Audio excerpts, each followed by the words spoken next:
ఆత్మబంధులందరికీ నా యొక్క ఆత్మ ప్రణామాలు. ఇంత గొప్ప జ్ఞాన మార్గాన్ని మనకు అందించిన మహాత్ములైన బ్రహ్మర్షి పితామహ పత్రిజీ దంపతులకు, నాకు జ్ఞానాన్ని అందించిన బ్రహ్మర్షి తటవర్తి వీర రాఘరగర్ దంపతులకు ఆత్మ ప్రణామాలు తెలుపుకుంటూ ఈరోజు కార్యక్రమాన్ని మనం మొదలు పెట్టుకుందాం మాస్టర్స్. ఈరోజు మనం బుద్ధుడి సందేశం ఏంటి అంటే, ఇనుముకు పట్టిన తుప్పు ఇనుమే తినేస్తుంది. ఇనుముకు పట్టిన తుప్పు ఇనుమునే తినేస్తుంది. అలాగే పాపిని అతని పనులే దుఃఖానికి గురి చేసి నాశనం చేస్తాయి. మరొక్కసారి చూసుకోండి. ఇనుముకు పట్టిన తుప్పు ఇనుమునే తినేస్తుంది. అలాగే పాపిని అతని పనులే దుఃఖానికి గురి చేసి నాశనం చేస్తాయి. ఇది ఈరోజు బుద్ధుడి సందేశం. ఇప్పుడు మనం ఈ సూక్తి యొక్క, ఈ సందేశం, బుద్ధుడి సందేశం యొక్క వివరణ కొంచెం తెలుసుకుందాం. చూడండి, తుప్పు ఎలా పడుతుంది. చూడండి, ఇనుము ఎంతో బలమైంది, ఎంతో గట్టిది కదా.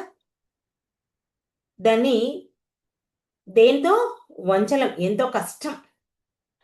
మనం ఇల్లు కట్టుకోవాలన్నా, భవనాలు నిర్మించుకోవాలన్నా, వంతెనలు కట్టాలన్నా, ఏదైనా యంత్రాలు తయారు చేయాలన్నా ప్రతి దానికి ఇనుమునే ఉపయోగిస్తారు. చాలా అంత స్ట్రాంగ్గా ఉంటుంది. ఇప్పుడు మనం డ్యామ్లు అన్నిటికీ ప్రతి ఒక్కదానికి ఇనుమునే ఉపయోగిస్తారు. కానీ అదే ఇనుము కొద్దిగా తుప్పు పట్టింది అనుకోండి, లోపల నుంచి అది కుళ్ళిపోవడం మొదలు పెడుతుంది. అవునా కాదా? మరి ఈ తుప్పు ఎక్కడి నుంచి వస్తుంది అంటే, అది బయట నుంచి రాదు.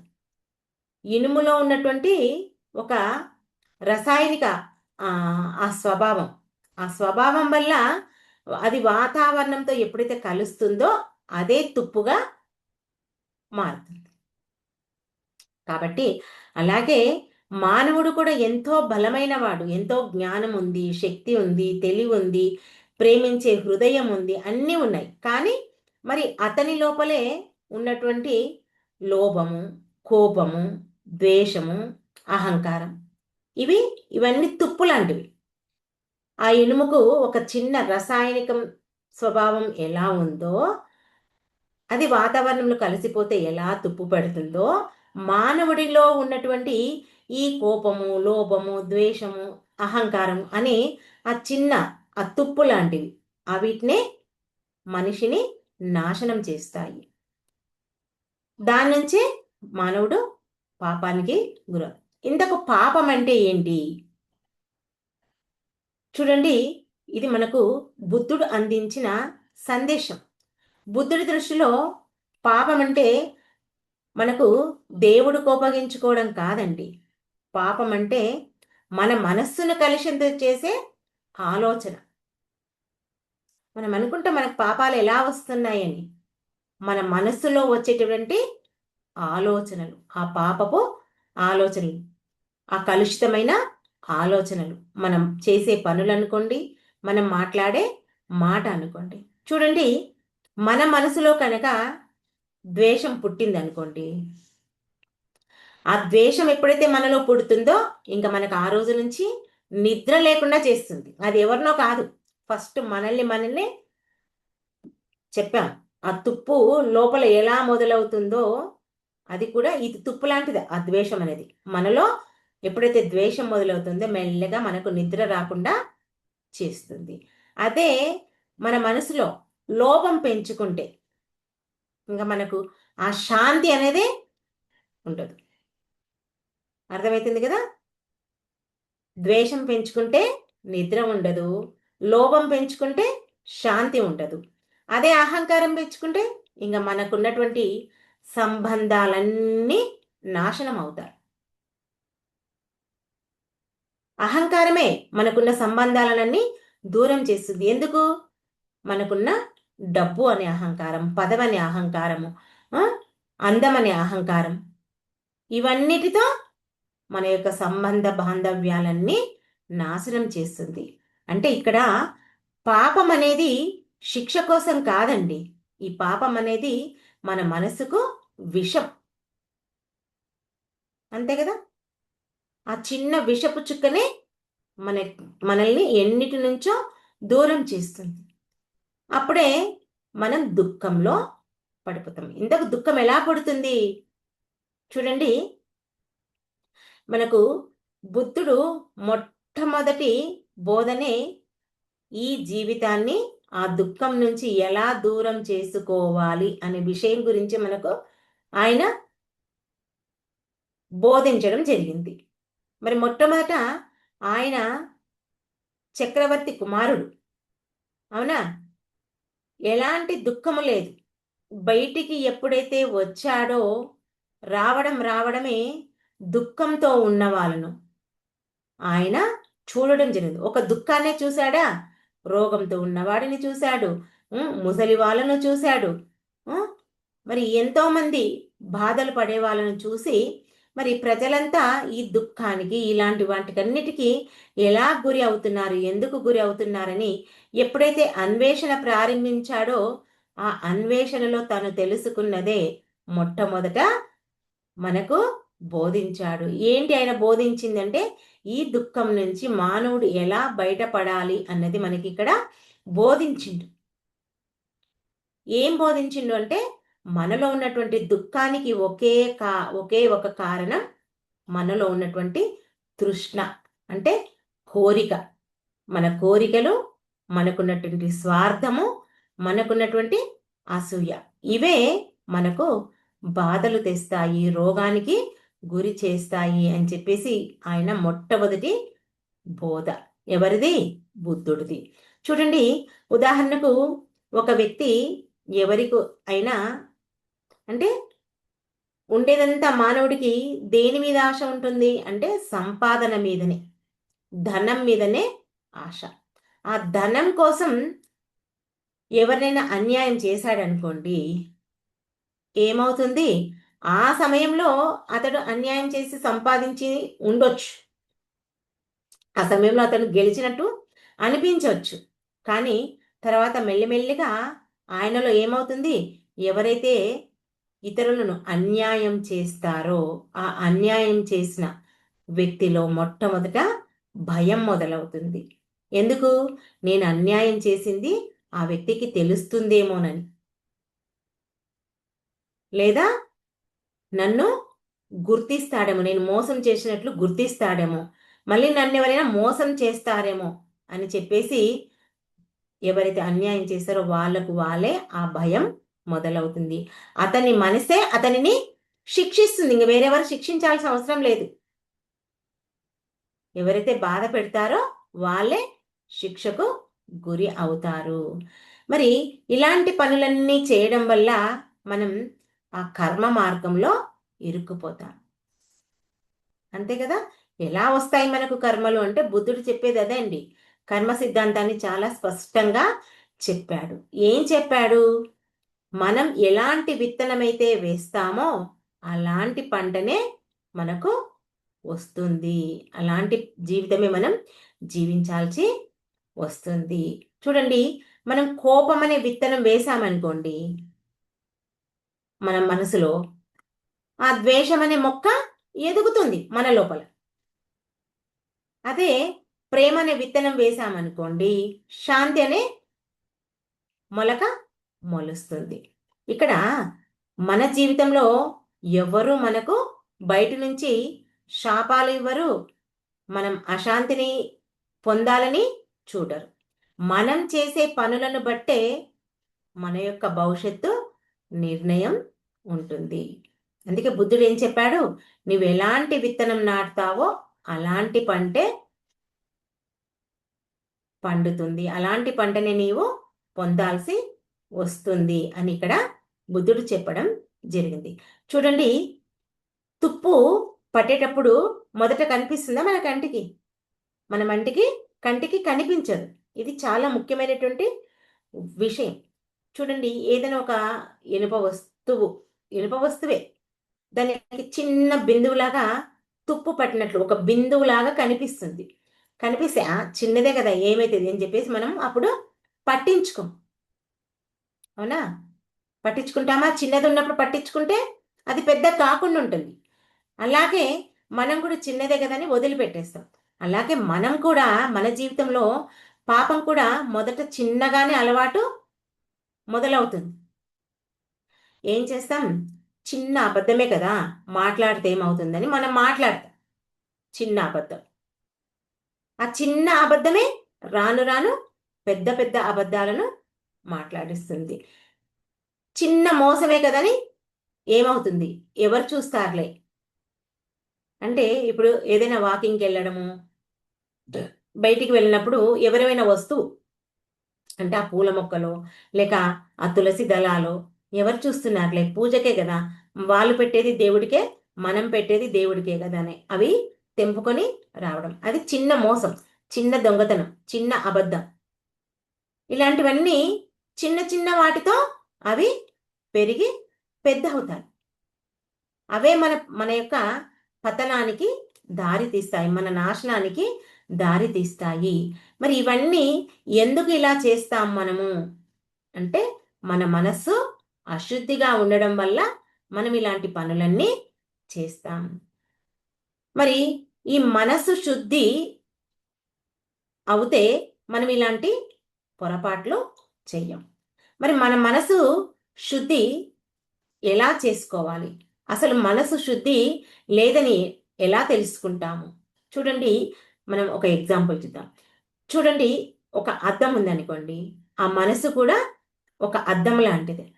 ఆ అద్దం మీద దుమ్ము ఎలా అయితే పేరుకుంటుందో, పేరుకున్నప్పుడు మన ముఖం కనిపించదు కదా! కనిపిస్తుందా మన ముఖం? దుమ్ము పేరుకున్నప్పుడు కనిపించదు. అలాగే మన మనసులో కూడా ఈ ద్వేషము, అసూయ, అహంకారము ఇవన్నీ ఉంటే మన యొక్క జీవితం సత్యం అనేది కనిపించదు. జీవిత సత్యం అనేది మనకు కనిపించదు.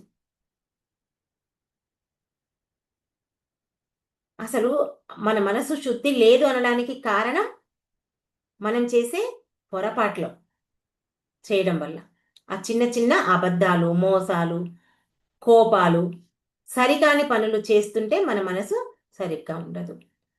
ఆ మనస్సును సరి చేసుకోవడానికే మనం ఈ అద్దంను ఉదాహరణగా తీసుకున్నాం. ఇప్పుడు బుద్ధుడు చెప్పేది ఇదే అండి. మొట్టమొదటగా ఎవరైనా సరే మనస్సును శుద్ధి చేసుకోవాలి. మనసును శుద్ధి చేయాలంటే ఎలా అవుతుంది? ఇప్పుడు అద్దం మీద దుమ్ము ఉంది. ఆ అద్దాన్ని దుమ్ము తుడచాలంటే లైట్‌గా వాటర్ ఏసో లేకుంటే ఒక పేపర్ తీసుకొనో, ఒక బట్టనో ఏదో తీసి క్లీన్ చేస్తే అది పోతుంది. మన ముఖం స్పష్టంగా మనకు కనిపిస్తుంది. కానీ ఈ మనసులో ఉన్నటువంటి మలినాలు మనకు కనిపించవే. అన్ని తప్పుడు పనులు చేస్తున్నామే. మరి ఈ మనసును ఎలా శుద్ధి చేసుకోవాలంటే, మనకు ఈ బుద్ధుడి సందేశం కాబట్టి మనకి ఆ బుద్ధుడు అందించిన ఆ 2500 సంవత్సరాల కిందట ఆనాపానసతి ధ్యానాన్ని బుద్ధుడే అందించిండు. ఆ బుద్ధుడు అందించినటువంటి ఆ ధ్యానాన్నే బ్రహ్మర్షి పితామహ పత్రిజీ మనకు శ్వాస మీద ధ్యాస అనే ధ్యానాన్ని మనందరికీ తెలిసేటట్లు తెలియ చెప్పారు. మరి అందుకే మనం ఇక్కడ మన మనసును శుద్ధి చేయాలంటే ఏం చేయాలి? శ్వాస మీద ధ్యాస ఉంచి ధ్యానం చేయాలి.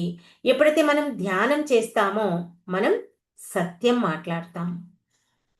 అంటే మనం మాట్లాడేది సరి అయిందా, సరికానిదా, మనం జీవించే విధానం కూడా సరి అయిన విధంగా ఉంటుంది. మనం ఇంకా అహింసను కూడా పాటిస్తాం. ఇంతకుముందు మనం మన యొక్క మాటలతో, చూపులతో, ప్రవర్తనతో ఇతరులను బాధించేవాళ్ళం. ఇప్పుడేం చేస్తున్నాం? ప్రతి మాట ఆలోచిస్తున్నాం. మనం మాట్లాడే మాటల వల్ల ఎవరికి బాధ అవుతుంది అనే విధంగా ఎవరికి బాధపడకుండా అంటే అహింసను పాటిస్తున్నాం. మరి ఇంకా ఇతరులపై దయతో జీవించాలి. సాటి జీవులపైన దయ చూపించాలి. ఇవన్నీ మనం ఈ మనసు శుద్ధి ఎప్పుడైతే అవుతుందో వీటన్నిటినీ మనం పాటిస్తాం. సరే, మరి పాపి ఎలా నాశనం అవుతా? ఇంత పాపి అంటే ఎవరు? తప్పు చేసినవాడు పాపి. తప్పు చేసి ఎవరైతే తప్పు చేస్తారో దానిని అంగీకరించకుండా, మార్చుకోకుండా ఎవరైతే జీవిస్తారో అలాంటి వాళ్ళే పాపులు. మరి వాళ్ళు చేశారు తప్పులు. చేసిన తర్వాత వాళ్ళు హాయిగా ఉంటారా అంటే వాళ్ళు హాయిగా అస్సలు ఉండరండి. వాళ్ళ మనసు అస్సలు నిద్రపోనివ్వదు. వాళ్ళకున్నటువంటి సంబంధాలు కూడా తెగిపోతాయి. అతని శరీరం కూడా ఎంతో బాధపడుతుంది. అనుకుంటాం మనం పక్క వాళ్ళని బాధ పెడితే మనం హాయిగా ఉండొచ్చని. ఎట్టి పరిస్థితుల్లో మనం ఆ ప్రశాంతత అనేది పూర్తిగా కోల్పోతాం. మనసులో శాంతి లేకపోతే మనం ఆనందంగా జీవిస్తామా? మన జీవితమే నరకంగా మారుతుంది. పాపి ఎప్పుడు సుఖంగా జీవించడు. మరి ఇలాంటి వాళ్ళంతా వాళ్ళ జీవితంలో మార్పు రావడం సాధ్యమేనా అని ఒక చిన్న ఆలోచన వస్తుందండి. తప్పకుండా సాధ్యమే. ఇది బుద్ధుడు చెప్పినటువంటి ఈ గొప్ప సందేశం. ఏంటి? ఆ తుప్పు పట్టినటువంటి ఇనుమును శుభ్రం చేయవచ్చు. సాధ్యమే కదా? దానికి నూనె పెట్టు, దానికి ఎలాంటి జాగ్రత్తలు తీసుకుంటే ఆ తుప్పు నుంచి మనం తుప్పు పట్టకుండా మన యొక్క వస్తువుని ఎలా మనం కాపాడుకుంటామో అలాగే పాపము చేసేవాడు కూడా ఆ మనసు కూడా మనం శుద్ధి చేసుకోవచ్చు. ఎలా అంటే సత్యాన్ని అంగీకరించడం ద్వారా ఆ మనస్సును శుద్ధి చేసుకోవచ్చు. ఏంటి సత్యం అంటే ఉదాహరణకు మనం ఏదైనా ఈజీగా అర్థం కావాలంటే మీకు ఒక గాజు గ్లాసు ఉంది. గాజు గ్లాసు అనుకోకుండా పొరపాటున కింద పడింది. అవునా? కింద పడితే అమ్మో నేనైతే కిందేయలేదు, నేనైతే పలగొట్టలేదు. ఆ సమయానికి చెప్పొచ్చు, ఆ అబద్ధం మాట్లాడొచ్చు. అవతల వ్యక్తి ఒప్పుకున్నాడే అనుకో, అది అక్కడితో ఆగిపోతుందా? అరే అనవసరంగా నేను అబద్ధం చెప్పిన. నిజంగా ఆ సమయానికి అవును చెయ్యి జారి పడింది అని ఒక్క మాట ఒప్పేసుకున్నామనుకో, అది అక్కడితో అయిపోతుంది. ఇంకా మన మనసు క్షోభ ఎప్పటికీ ఉండదు మనకు. అలాగే మన జీవితంలో మనం చేసే తప్పులను మనం మనస్ఫూర్తిగా అంగీకరించాలి. మనం చేసిన తప్పులను ఎప్పుడైతే ఒప్పుకుంటామో అదే సత్యాన్ని అంగీకరించినట్లు. ఇంక వేరే ఏమి కాదు. నువ్వు చేసిన తప్పును నువ్వు ఒప్పుకోవాలి. అప్పుడే నీకు శాంతి మొదలవుతుంది. లేదంటే ఇంకక్కడ ఏమవుతుంది? నీ యొక్క మనసే నిన్ను శిక్షిస్తుంటుంది. నువ్వు ఆ బాధని ఇంకా భరించలేవు. వెనకసిరికి నువ్వు ఎన్నో రకాలుగా తర్వాత చెప్పడానికి అరే నేను చెప్పేదేంటి చెప్పలేకపోతుంటి అని తర్వాత ఒప్పుకున్నావనుకో, ఏదో చెప్పడానికి పోయినావనుకో అనుకుంటారు. అరే అది మొదటే చెప్పింటే బాగుంటుండే కదా అని మళ్ళీ వాళ్ళు ఏదైనా ఒక మాట అంటారు. అప్పుడు మనం మన జీవితంలో ఎంతో పశ్చాత్తాపపడాల్సి వస్తుంది. అందుకే ఏదైనా తప్పు చేశామంటే మొదటే ఒప్పేసుకోవాలి. అప్పుడు మనం ప్రశాంతంగా ఉండవచ్చు. మరి ఇంకా మనలో ఉన్నటువంటి ఈ తుప్పు పట్టినటువంటి ఈ ద్వేషము ఇవన్నీ ఎలా బయటపడవచ్చు అంటే మనం మంచి పనులను ప్రారంభించడం ద్వారా మనం మంచిగా మారవచ్చు. ఎలాంటివి మంచి పనులు అంటే ఇతరులకు సహాయం చేయడం. ఎవరైనా ఆకలితో ఉంటే వాళ్లకు అన్నం పెట్టడం. ఏదో ఒకటి మనకు చాతనింత ఎవరికైనా చదువు రాలేదు వాళ్ళకు చదువు చెప్పడం, మనకు తెలిసిన జ్ఞానాన్ని వాళ్ళకు అందించడం. ఇలా రకరకాలుగా మనం మంచి పనులు ప్రారంభించవచ్చు. మనం ఇంకా ఇప్పుడు మనం ధ్యానం చేస్తున్నాం. ఈ ధ్యానాన్ని 10 మందికి అందించడం. ఇవన్నీ చేయడం వల్ల మన మనసు మంచిగా మారుతుంది. ఈ మనసు ఎప్పుడైతే మంచిగా మారుతుందో మన జీవితమే మంచిగా మారుతుంది. అంతే కదా? ఇక్కడ మార్పు సాధ్యమా కాదా? తప్పకుండా మనం అనుకుంటే ఏదైనా మనం సాధించవచ్చు. మరి మనకు ఈ సందేశం, ఈ బుద్ధుడు చెప్పినటువంటి సందేశం ఎందుకు అవసరం అంటే ఈ రోజుల్లో మనం ప్రతి ఒక్కరూ అనుకుంటారు, చాలామంది మానవులు బయట ప్రపంచాన్ని మార్చాలి, ఎంతో భ్రష్టు పట్టుకపోతుంది, వీడిలా ఉన్నాడు అలా ఉన్నాడు అని రకరకాలుగా జడ్జిమెంట్ చేస్తున్నాం బయటి వ్యక్తుల్ని. కానీ మన లోపల ఏం జరుగుతుందో మనం గమనించడం లేదు. నువ్వు బయట ప్రపంచాన్ని మార్చే కంటే ముందు నీ లోపల ఏం జరుగుతుందో అది నీవు గమనించు, అది నువ్వు చూడు. బుద్ధుడు మనకు చెప్తున్నది ఏంటంటే, శత్రువులు బయట లేరండి, మన లోపలే శత్రువులు ఉన్నారు. అది నువ్వు గమనించు. ఎవరు నీ శత్రువులు? నీకున్నటువంటి కోపం, నీకున్నటువంటి అసూయ, నీకున్నటువంటి లోభం. ఈ 3 ఉండడం కారణంగానే మన మనశ్శాంతిని తినేస్తుంది. ఏంటి? ఆ ఇనుముకు పట్టినటువంటి ఆ తుప్పు ఎలా ఇనుమును కొరికేస్తుంది లోపల లోపల, మనలో కూడా ఈ కోపం, అసూయ, ద్వేషం అనేటివి, ఆ లోపం అనేటివి, ఆ తుప్పు లాంటివి మనల్ని కూడా తినేస్తున్నాయి, మనల్ని శాంతిగా ఉంచుతలేవు. అందుకే మనం ప్రతిరోజు మనం విచారణ చేసుకోవాలి. ఏం విచారణ చేసుకోవాలి? నేను ఈరోజు ఎవరినైనా బాధ పెట్టినానా? ఎవరికైనా అబద్ధం చెప్పానా? నా మాట వల్ల ఎవరైనా బాధపడినారా? ఎవరికైనా నష్టం కలిగిందా? ఎవరికైనా బాధ కలిగిందా? ఇలా మనకు మనంగా ఆలోచించుకోవాలి. ఎప్పుడైతే ఈ ఆలోచన మనలో ప్రారంభం అవుతుందో అప్పుడే మనలో మార్పు మొదలవుతుంది. మరి ఇవన్నీ మార్పు కావాలంటే మనకు పత్రి గారు ఇచ్చినటువంటి శ్వాస మీద ధ్యాస ధ్యానం ద్వారానే మనకు సాధ్యమవుతుంది. ఆ ధ్యానం చేస్తేనే మన మనసు ప్రశాంతమవుతుంది. చూడండి, ఇనుముకు తుప్పు బయట నుంచి రాదని చెప్పుకున్నాం, మన లోపల నుంచే పుడుతుందని చెప్తున్నాం. అలాగే మన నాశనం కూడా బయట ఎవరు మనల్ని నాశనం చెయ్యరు. మనం చేసే పనుల నుంచే మనం నాశనం చెందుతాం. కాబట్టి ఈ రోజు నుంచి మనకున్నటువంటి ఆ కోపాన్ని మనం తగ్గిద్దాం. మనలో ఉన్నటువంటి ఆ ప్రేమను మనం ఇతరులకు పంచుదాం. మనం ఎప్పుడు సత్యాన్నే మాట్లాడదాం. సాటి జీవులపైన, సాటి వ్యక్తులపైన మనం ఎప్పుడు దయతో, ప్రేమతో జీవితం. అప్పుడు ఇంకా మన జీవితంలో ఎక్కడైనా తుప్పు పట్టడానికి అవకాశం ఉంటుందా? ఎట్టి పరిస్థితిలో అవకాశం ఉండదుగాక ఉండదు. మన జీవితమే ప్రకాశవంతమైనటువంటి ఆ బంగారం ఎలా కొత్తలో ఎంత షైనింగ్ ఉంటుందో మన జీవితం కూడా ఎప్పుడు 360 రోజులు అది కాదు, జీవితాంతం మన చివరి శ్వాస వరకు ఆ ప్రకాశవంతంగా వెలుగుతూనే ఉంటుంది. ఇదే మనకు బుద్ధుడిచ్చినటువంటి సందేశం. ఇదే మన యొక్క జీవిత సత్యం అండి.